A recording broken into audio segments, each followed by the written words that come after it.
Hakimlar aytadi yana.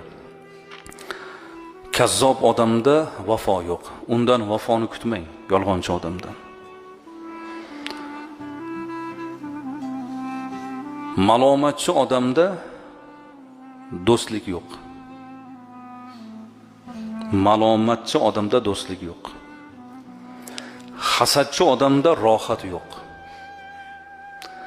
Baxil odamda insoniylik yo'q, odamgarchilik yo'q. Axloqsiz odamda baxt yo'q. Demak, kazzob odamda vafo bo'lmaydi. U ishonib unga xotirjam bo'lmang azizlar. Yolg'onchiligini sezdingizmi? Endi undan ishonchni kutmang endi. Bir aldab sizni xijolatga qo'yib, yana unga ishonch bildirsangiz qanday bo'ladi? Demak, yolg'onchi